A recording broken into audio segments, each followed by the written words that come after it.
नमस्कार बच्चों, एक बार पुनः आप सभी का स्वागत है ऑनलाइन क्लासेस में। प्यारे बच्चों, हमने अध्याय नंबर 18 शरीर दरों और परिसंचरण को शुरू कर रखा है। काफ़ी लंबा चैप्टर है, अभी भी 2 या 3 पार्ट्स इसके और बनेंगे। हम छोटे छोटे पार्ट्स के अंदर इसकी बात कर रहे हैं, एक एक टॉपिक के साथ, जिससे रोज़ाना का जो मैटर है वो आपका ज़्यादा ना हो। प्यारे बच्चों, पढ़ाई करते रहें। जितना काम असाइनमेंट में दिया जाता है वो अपनी नोटबुक में नोट करते रहें। प्यारे बच्चों, पीछे वाले वीडियो तक मैंने आपको हृदय की संरचना बताई थी। हम अंतिम वीडियो के अंदर बात कर लेंगे शुरुआत से हमने क्या क्या बातें की हैं, लेकिन मैंने आप लोगों को पीछे वाले वीडियो के अंदर हृदय की संरचना बताई थी, मानव हृदय की संरचना। प्यारे बच्चों, मानव हृदय की संरचना तो हमने पढ़ ली, उससे संबंधित कुछ बातें और हैं। उसके बाद में हम आगे जो है हृदय चक्र की बात करेंगे। हार्ट चक्र या हार्ट साइकिल जो होता है उसकी बात करने वाले हैं। प्यारे बच्चों, हृदय जो है वो पेशियों से बना हुआ होता है, जैसा आप सब लोगों को दिख भी रहा है। हृदय किसका बना हुआ होता है? हृदय जो है पेशियों से बना हुआ होता है। इसमें जो नीले होते हैं, नीलियों की जो भित्ति है वो अलिंदों की भित्ति से बहुत मोटी होती है। ये बात मैं पहले भी क्लियर कर चुका हूँ। अलिंद और नीले दो दो होते हैं। 4 कक्षीय मानव का हृदय होता है। और भित्तियों की भी हमने साथ में बात कर ली थी कि आलिंद की जो भित्तियाँ होती हैं वो अपेक्षाकृत पतली होती हैं और आलिंद जो है वो छोटे और ऊपर की तरफ पाए जाते हैं। प्यारे बच्चों, नीले जो होते हैं वो अपेक्षाकृत बड़े, भित्ति मोटी, और ये नीचे की तरफ पाए जाते हैं। ओके, ये बात हमारी क्लियर थी। इसके बाद में हम लोग जो बात करने वाले हैं आगे जो बात करेंगे कि नोडल उत्तक एक शब्द है आपके, कि नोडल उत्तक क्या होता है। प्यारे बच्चों, हृदय में एक विशेष प्रकार का हृदय पेशी न्यास पाया जाता है। पेशियों का विन्यास पाया जाता है हृदय के अंदर। पेशियों की जो व्यवस्थित तरीका होता है उनको, उनकी स्थिति का, उसे पेशी विन्यास बोलेंगे। पेशियों का जो क्रम होता है, जिस क्रम से वो व्यवस्थित रहती हैं, उसे पेशी विन्यास कहा जाता है। तो उसे पेशी विन्यास को क्या बोला जाता है? नोडल उत्तक कहा जाता है। प्यारे बच्चों, ये आपको ध्यान में रखना है। नोडल उत्तक के बारे में आपको ध्यान में रखना है। इसके बाद में अगला टॉपिक जो है महत्वपूर्ण है, हृदय चक्र, हृदय की क्रियाविधि, या जहाँ पर भी हृदय नाम आता है तो उस हृदय की क्रियाविधि को, हृदय की स्पंदन को, या हृदय की पूरी प्रोसेस को संपन्न करने में जिसका मुख्य योगदान होता है उसे शिरा अलिंद पर्व कहा जाता है। शिरा मतलब साइनो, अलिंद आर्टिया बोला जाता है, तो आर्टियल, और पर्व का मतलब होता है नोड। शॉर्ट में इसको बोला जाता है SAN। प्यारे बच्चों, 10वीं क्लास तक आपने पेस मेकर नाम सुना था, गति प्रेरक। यही होता है हृदय का पेस मेकर या गति प्रेरक। आगे बात करूंगा मैं विस्तार से। पहले बात यह है कि यह होता क्या है। मैंने थोड़ी देर पहले आपको नोडल उत्तक के बारे में बताया। तो नोडल उत्तक के 2 भाग होते हैं। नोडल उत्तक का एक भाग जो होता है, धब्बा या भाग, वो दाहिने अलिंद जो राइट साइड आर्टिया स्थित है, अलिंद जो है। अब एक बच्चे ने कमेंट किया था कि सर अलिंद या अलिंद सही है या अलिंद? देखो, बुक के अंदर दोनों ही मिलते हैं, दोनों ही सही हैं। आप लोगों को इस पे ध्यान नहीं देना है। ये होता क्या है, इसकी क्रियाविधि क्या होती है, उस पे ध्यान देना है, ठीक है। तो अलिंद बोलूं या अलिंद बोलूं एक ही बात है कि दाहिने ऊपरी कोने पर स्थित रहता है। ध्यान से सुनना मेरी बात। इसकी स्थिति नोडल उत्तक पेशी विन्यास होता है। उस पेशी विन्यास का एक भाग जो दाहिने अलिंद के दाहिने ऊपरी कोने पर स्थित होता है उसे SAN कहा जाता है। आगे इसकी बात आएगी तब हम लोग इसको विस्तार से बात करेंगे। इसके बाद में इसी से जुड़ा हुआ एक शब्द और आता है जिसका नाम है अलिंद नील्य पर्व, अलिंद नील्य पर्व। आर्टियल वेटिकुलर नोड, आर्टियल वेटिकुलर नोड, इसे शॉर्ट में आप लोग AVN भी बोल सकते हो। ये नोडल उत्तक का दूसरा खंड होता है या पिंड होता है या भाग होता है जो दाहिने अलिंद में नीचे के कोने पर अलिंद नील्य के पट के पास स्थित होता है। अब अलिंद नील्य पट क्या होते हैं? अलिंद और नील्य ये ऊपर नीचे स्थित होते हैं। इनके बीच का जो भाग होता है, जिनमें छिद्र भी मैंने आपको बताया था स्थित रहते हैं, जिनसे रुधिर का आवागमन होता रहता है। तो एक तो आया SAN, ये तो राइट अलिंद जो है उसके ऊपरी कोने पर, वो भी दाईं ओर, ऊपरी कोना वो है, वो भी कौन सा? दाईं ओर वाला कोना, वहाँ पे स्थित रहता है। एक जो है वो इस दाएं अलिंद के नीचे की ओर जो अलिंद नील्य पट है उसके पास में स्थित रहता है, जिसे AVN बोला जाता है। ओके, क्लियर है यहाँ तक? आगे चलते हैं।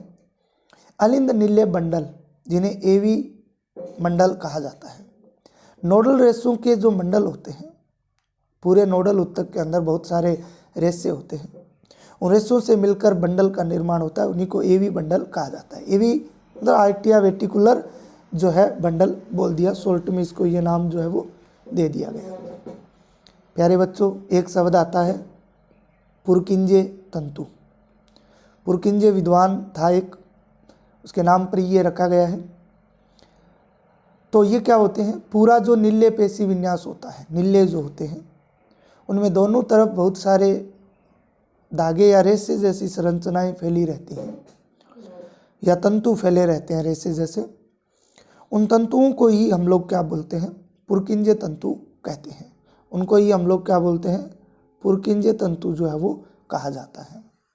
प्यारे बच्चों, ये कुछ महत्वपूर्ण शब्द थे जो आगे हृदय की क्रिया विधि में बहुत काम आने वाले हैं, इसलिए मैंने इनको अलग से आपको बता दिया है सबको। इसके बाद में मैंने 2-4 बातें नोट में लिखी हैं, 2-4 बातें जो है वो मैंने नोट में लिखी हैं। एक मिनट, अब सही है। 2-4 बातें मैंने नोट में लिखी हैं। एक तो लिखा है नोडल उत्तक बिना किसी बाह्य प्रेरणा के क्रिया विभव उत्पन्न करने में सक्षम होते हैं। नोडल उत्तक में 2 बातें बताई मैंने। एक बताया आपको SAN, एक बताया AVN। नोडल उत्तक की क्रिया विधि का जो शुभारंभ है वो इन्हीं के माध्यम से होता है। मुख्य रूप से SAN भाग लेता है क्रिया विभव उत्पन्न करने में। तो कहने का मतलब ये सब उत्तेजनशील कहलाते हैं। ये क्रिया विभव उत्पन्न करते हैं बाह्य प्रेरणा के माध्यम से, बिना बाह्य प्रेरणा के माध्यम से ही इनमें क्रिया विभव उत्पन्न हो जाता है।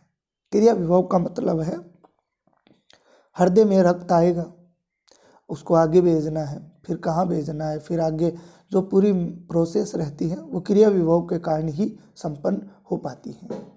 प्यारे बच्चों, इसके बाद में SAN सबसे अधिक क्रिया विभव उत्पन्न कर सकती है। SAN जो है वो सबसे अधिक सीरा अलिंद जो पर्व है वो सबसे अधिक क्या करती है? क्रिया विभव उत्पन्न करती है। और यह है 1 मिनट में लगभग 70 से 75 क्रिया विभव उत्पन्न करती है। और साथ में हृदय का लयात्मक संकुचन को बनाए रखती है।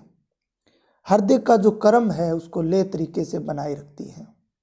इसीलिए इस SAN को हृदय का गति प्रेरक या पेस मेकर कहा जाता है। चाहे अंडरलाइन कर लेना, चाहे इंपॉर्टेंट लगा लेना। हृदय से संबंधित आने वाले प्रश्नों में इसके बारे में बहुत ज़्यादा 99% पूछा जाता है। 10वीं क्लास में भी था, आपके सिर्फ पेस मेकर नाम था, इतना नहीं था कि ये होता क्या है, क्या काम करता है। तो हृदय की क्रिया को लयबद्ध संकुचन या हृदय की क्रिया को लयबद्ध तरीके से बनाए रखने के लिए कौन कार्यरत होता है? SAN कार्यरत होता है। ठीक है ना? SAN जो साइनो आर्टियल नोड जो होता है, सीरा अलिंद पर्व जो होता है, वो इसमें अपनी महत्वपूर्ण भूमिका निभाता है। तो प्यारे बच्चों, यहाँ तक हमने बात की। औसतन स्पंदन दर स्पंदन दर हार्ट बीट जिसे बोला जाता है ना, बोलते हैं ना हार्ट बीट वाले गाने सुने होंगे, हार्ट बीट। हार्ट बीट की बात करते हैं प्यारे बच्चों, तो एक स्वस्थ मनुष्य की अगर बात करें तो 72 प्रति मिनट होती है। 72 बार जो है हृदय स्पंदन दर करता है 1 मिनट में, ठीक है। लगभग 70 और 75 के मध्य होती है, लेकिन औसतन अगर बात करें तो वो 72 प्रति मिनट होती है। 70 से 75 के बीच में रहती है। अब अगर हम 15, 20, 25 मिनट का निकालें तो वो लगभग औसतन कितना आ जाएगा, 72 प्रति मिनट आता है। तो प्यारे बच्चों, ये कुछ महत्वपूर्ण बातें थी, ठीक है, जिसमें हमने 4-5 बातें की है महत्व। प्यारे बच्चों, अब हमारा आगे जो टॉपिक रहने वाला है वो रहने वाला है हृदय चक्कर। कौन सा टॉपिक रहने वाला है प्यारे बच्चों? हृदय चक्कर, ठीक है। कार्डियक साइकिल जिसे बोला जाता है, उसकी हम लोग विस्तार से बात करेंगे। देखो, आज का वीडियो थोड़ा सा लंबा होगा, क्योंकि हम छोटे छोटे ज़्यादा बनाएंगे तो बहुत ज़्यादा पार्ट्स जो हैं वो इसके बनेंगे, इसलिए हम लोग कोशिश करेंगे हृदय चक्कर पूरा हो जाए हमारा। बहुत ही महत्वपूर्ण टॉपिक है और बहुत ही समझने वाला टॉपिक है। आपको सिर्फ समझना है, इसको 2-3 बातें हैं उनको समझना है, ठीक है। बिल्कुल मैं सिंपल भाषा में आपके सामने लेकर आया हूँ, बिल्कुल सिंपल भाषा के अंदर हम लोग इनकी बात जो है वो करेंगे। प्यारे बच्चों, सबसे पहले अगर बात करें तो स्पंदन हृदय चक्कर जो है वो होता क्या है, उसकी परिभाषा की बात कर लेते हैं। हृदय स्पंदन के समय होने वाली कर्मिक घटनाओं को हृदय चक्कर कहा जाता है। भाई, स्पंदन क्रियाएं होंगी, स्पंदन, हृदय स्पंदन करेगा, हार्ट बीट की क्रियाएं होंगी हृदय में, तो उनमें बहुत सारी घटनाएं एक क्रम से चलती रहती हैं। बहुत सारी घटनाएं एक क्रम से क्या रहती हैं, चलती हुई रहती हैं, और उन्हीं कर्मिक घटनाओं को ही हम लोग क्या नाम देते हैं, हृदय चक्कर या कार्डियक साइकिल कहते हैं। एक हृदय चक्कर में एक सिस्टोल होता है व एक डायस्टोल होता है। प्यारे बच्चों, दोनों शब्द आपको ध्यान में रखने हैं। सिस्टोल और डायस्टोल, ये शब्द, ये समझिए कि हृदय चक्कर इन शब्दों के बगैर अधूरा ही नहीं, कुछ भी नहीं है। अधूरा नहीं, कुछ भी नहीं है। सिस्टोल और डायस्टोल के बगैर कुछ भी नहीं है। तो हृदय चक्कर में एक तो सिस्टोल को शामिल किया जाता है और एक डायस्टोल को शामिल किया जाता है। अब आप लोगों के दिमाग में आ रहा है कि ये होते क्या हैं सर, तो बता ही नहीं रहे इनके बारे में। अब हम लोग इन्हीं की बात करने वाले हैं विस्तार से। हमारा पूरा टॉपिक जो है वो इन्हीं पे चलने वाला है। सबसे पहले बात करते हैं, सबसे पहले जो बात आएगी कि 60 सेकंड, देखो हृदय चक्कर काल जब हम निकालते हैं तो 60 सेकंड बट्टा 1 मिनट में हृदय धड़कनों की संख्या। तो ये तो आप लोग याद रख लेना एक बार के लिए, तो ये तो लास्ट में आपको समझ में आएगा। देखिए, ध्यान रखने वाली जो बात है कि हृदय चक्कर में 2 बातें मैंने आपको बताई। एक बताई सिस्टोल, जिसे हिंदी में परकुंचन कहा जाता है। हिंदी में क्या कहा जाता है? परकुंचन। एक होता है डायस्टोल, जिसे हिंदी में अनुशीतलन कहा जाता है। और इन्हीं 2 क्रियाओं की वजह से ही पूरा हृदय चक्कर जो है वो संपन्न होता है। अब परकुंचन नीले के अंदर भी होगा और अलिंद के अंदर भी होगा। डायस्टोल या अनुशीतलन नीले के अंदर भी होगा और अलिंद के अंदर भी होगा।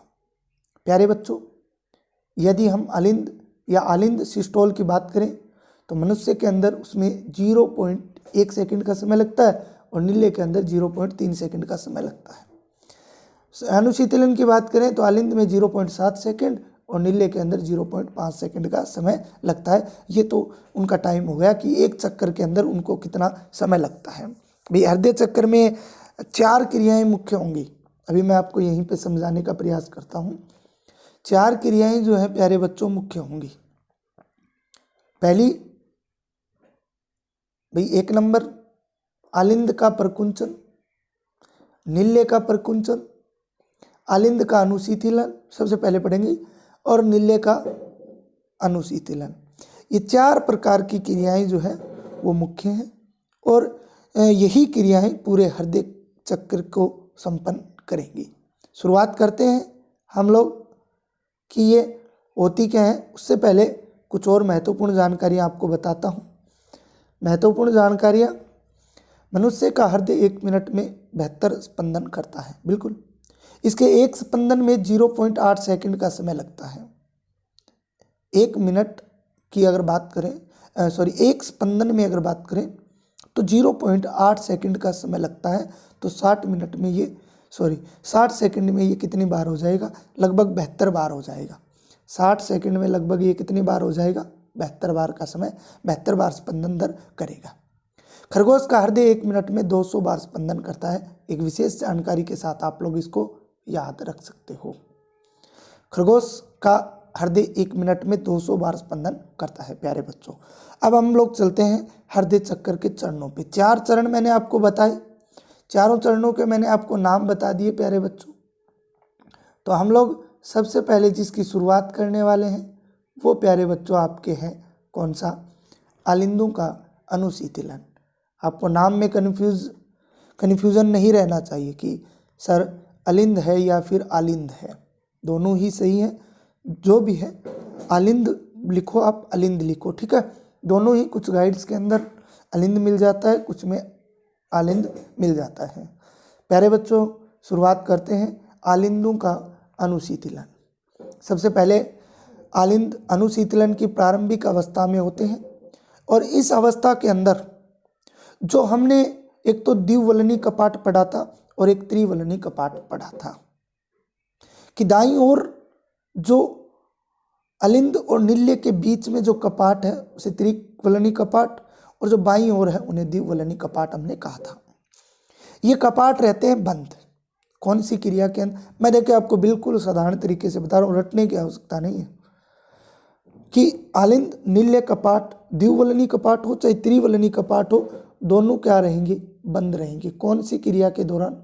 आलिंदों का अनुशीतलन के दौरान। और दोनों आलिंद रक्त ग्रहण करते रहते हैं। अब कपाट बंद है, ध्यान रखना, ये ऊपर से बंद नहीं है। कपाट जहाँ से अलिंद और नील्य मिले हुए रहते हैं, जो बीच में जो छिद्र होता है दोनों के, वो उसकी बात कर रहा हूँ मैं, वो बंद है, ना कि जहाँ से रक्त आ रहा है वो बंद नहीं है। तो दोनों आलिंद रक्त ग्रहण करते रहते हैं, लेफ्ट साइड और राइट साइड, क्योंकि ऊपर की तरफ आलिंद होते हैं, नीचे की तरफ नीले होते हैं। तो ऊपर के दोनों राइट और लेफ्ट आलिंद जो है वो रक्त ग्रहण करते रहते हैं।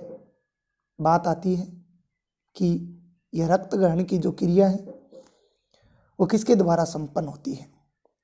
प्यारे बच्चों, दायां आलिंद जो राइट साइड का आलिंद है वो 2 महाशिराओं द्वारा संपूर्ण शरीर से अशुद्ध रक्त ग्रहण करता है। ध्यान रखना, देखिए हर बात के अंदर, हर एक लाइन में आपको मैं बताया जा रहा हूँ, हर एक लाइन में महत्वपूर्ण बात है कि दाएं अलिंद में कौन सा रक्त इकट्ठा होता है? विऑक्सीजनित अशुद्ध रक्त। कौन करता है? महाशिराएं करती है। जबकि बायां अलिंद जो है 2 जोड़ी, ये 2 महाशिराओं, 2 जोड़ी नहीं, 2 महाशिराओं। अब महाशिरा क्या है, महाधमनी क्या है, धमनी क्या है, शिरा क्या है, मैं पीछे वाले वीडियो में पूर्णतः बात कर चुका हूँ। अगर मैं अभी उनके बारे में बात करूँगा तो फिर वही 10 मिनट और ज़्यादा वीडियो लंबा हो जाएगा। तो आप लोग पीछे वाले वीडियो में देख चुके हो ये सब बातें। तो जबकि बायां अलिंद 2 जोड़ी फुफ्फुस शिराओं द्वारा फेफड़ों से शुद्ध रक्त लाता है। फेफड़ों से क्या लाता है प्यारे बच्चों? शुद्ध रक्त। तो 2 बातें हो गई। राइट साइड का अलिंद है उसमें है शुद्ध रक्त, और जो लेफ्ट साइड का है उसके अंदर शुद्ध रक्त। समझ में आ गई बात? अशुद्ध रक्त आया शरीर से महाशिराओं के द्वारा, और जो शुद्ध रक्त है, ऑक्सीजनित रक्त है, वो फेफड़ों से आया, फुफ्फुस शिराओं के माध्यम से आपके बाएं आलिंद में आ गया है। इस रक्त के आ जाने के बाद क्या होता है? आलिंद नीले कपाटों के बंद रहने व आलिंदों में रक्त आते रहने के कारण, भाई कपाट तो बंद है, त्रिवलनी कपाट भी बंद है और द्विवलनी कपाट भी बंद है, रक्त आए जा रहा है, तो आलिंद क्या हो जाएंगे? भर जाएंगे पूर्णतया। भर जाएंगे तो आपको पता है किसी भी कोई भी अगर झिल्लीनुमा हम संरचना को भरते हैं तो उसकी भित्ति पे दाब पड़ेगा, कोई भी हो चाहे उसमें अगर मात्रा ज़्यादा होती जाएगी तो उसमें दाब जो है वो बढ़ता जाएगा। जब दाब बढ़ेगा प्यारे बच्चों, दाब जब बढ़ेगा, बंद रहने वाले आलिंदु में रक्त आते रहने के कारण आलिंदु का दाब धीरे धीरे बढ़ने लगता है और एक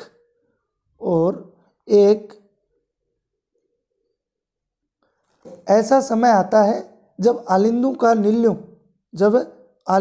दाब नील्यों से क्या हो जाता है, अधिक हो जाता है। यह बात आपको विशेष तौर से जो है वो ध्यान में रखनी है प्यारे बच्चों। छोटा कर देता हूँ थोड़ा सा, ठीक है। तो भी ज़्यादा रक्त हो गया आलिंदु में तो उनका दाब भी नील्यों से अधिक हो जाएगा। इससे दोनों जो कपाट थे वो खुल जाते हैं, त्रिवलनी कपाट और द्विवलनी कपाट खुल जाते हैं। और अब रक्त तेजी से, भाई ऊपर कौन है, आलिंद, तो तेजी से आप लोगों को पता है वो किस में जाएंगे, नील्यों में प्रवेश करते हैं। और 75% रक्त इस प्रकार निष्क्रिय प्रभाव द्वारा नील्यों में भर जाता है। जो लेफ्ट और राइट नील्य है उनमें भर जाता है, लेकिन ध्यान रहे एक में शुद्ध भर रहा है और एक में अशुद्ध। मैं लास्ट टॉपिक में आपको बताऊंगा, हमारा जो रक्त परिसंचरण तंत्र है वो दोहरा रक्त परिसंचरण तंत्र है। हृदय में एक बार शुद्ध रक्त आता है, एक बार अशुद्ध रक्त आता है। 2 बार रक्त आने के कारण मानव के जो रुधिर परिसंचरण तंत्र है इसको दोहरा परिसंचरण तंत्र बोला जाता है, वो आगे की बात है। इस क्रिया में जो समय लगता है प्यारे बच्चों वो 7 सेकंड लगता है। ध्यान देने योग्य बातें हैं ये, 7 सेकंड का समय लगेगा प्यारे बच्चों, ठीक है। कई बार बड़े एग्जामों में प्रश्न आता है कि आलिंदों के अनुशीतलन में समय कितना लगता है, तो 0.7 सेकंड का समय लगता है। ओके, यहाँ तक क्लियर है बात। चलते हैं आगे वाले टॉपिक पे। दूसरा जो महत्वपूर्ण चरण है प्यारे बच्चों वो है आपके आलिंदों का प्रकुंचन, सिस्टोल। आलिंदों का अनुशीतलन होते होते आपको मैंने बताया 75% रक्त जो है वो नील्यों में आ जाता है। अब दोनों आलिंदों में एक साथ संकुचन होगा। भाई अगर कोई मान लीजिए थैली भरी हुई है रक्त से या फिर किसी भी द्रव से, उसमें से हम नीचे छेद कर देते हैं, वो निकलता जाएगा तो वो संकुचित होते जाएंगे, जिससे आलिंदों के अंदर बचा हुआ 55% ब्लड जो है वो भी नील्यों में आ जाता है। तो अब आलिंद जो है वो पूरी तरह से क्या हो गए, खाली हो गए, और नील्य पूर्ण रूप से क्या हो जाते हैं, भर जाते हैं। इस कार्य में मात्र 0.1 सेकंड का समय लगता है, मात्र और मात्र 0.1 सेकंड का समय लगता है प्यारे बच्चों। बात आई समझ में? मेरे हिसाब से कोई इतनी ज़्यादा हार्ड बात नहीं है कि समझ में नहीं आएगी। बिल्कुल सिंपल सी बात, मैं आपको लाइन टू लाइन एक एक बात जो है वो क्लियर कर रहा हूँ। आगे चलते हैं प्यारे बच्चों। अगला आपका तीसरा जो है वो है नील्यों का प्रकुंचन। प्यारे बच्चों, नील्यों के प्रकुंचन की अगर बात करें तो जैसे ही आलिंदों में प्रकुंचन समाप्त हो जाता है, भाई वहाँ पे तो समाप्त हो गया, पहले अनुशीतलन हुआ। देखिए अनुशीतलन का मतलब है आलिंदों में रक्त का बढ़ना, प्रकुंचन का मतलब है आलिंदों से रक्त नील्यों में चला जाना। बिल्कुल सिंपल बात है यहाँ तक। अब नील्यों का प्रकुंचन होता है, प्रकुंचन का मतलब नील्यों से रक्त अब आगे जाएगा।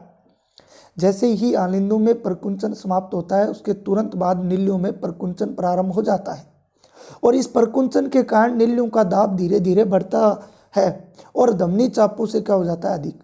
इसके कारण दोनों धमनी चापों में जो अर्धचंद्राकार कपाट है, SLV बोला जाता है जिन्हें, मैंने बताया था आपको मानव के हृदय की संरचना में अर्धचंद्राकार कपाट, ये खुल जाते हैं। और रुधिर दाब के साथ, अब देखिए रुधिर दाब ब्लड प्रेशर के साथ नील्यों से बाहर निकलेगा। भाई रुधिर जो है वो दाब के साथ प्रेशर पड़ेगा रुधिर जो झिल्ली है उस पर, तो वो नील्यों से क्या निकलेगा, बाहर निकलेगा। अब बाहर निकलेगा तो 2 बातें ध्यान रखनी है आपको। शुद्ध रक्त महाधमनी द्वारा, शुद्ध रक्त महाधमनी द्वारा संपूर्ण शरीर में जाता है, शुद्ध रक्त महाधमनी द्वारा संपूर्ण शरीर में, क्योंकि मैंने आपको बताया था एक नील्य के अंदर, एक आलिंद के अंदर शुद्ध रक्त, एक के अंदर अशुद्ध रक्त, वही कंडीशन रहेगी। उसी प्रकार से नील्य, दोनों नील्यों के अंदर शुद्ध और अशुद्ध रक्त आएगा। यहाँ से अर्धचंद्राकार कपाट खुल जाने के बाद में शुद्ध रक्त जो है वो महाधमनी द्वारा शरीर में चला जाएगा।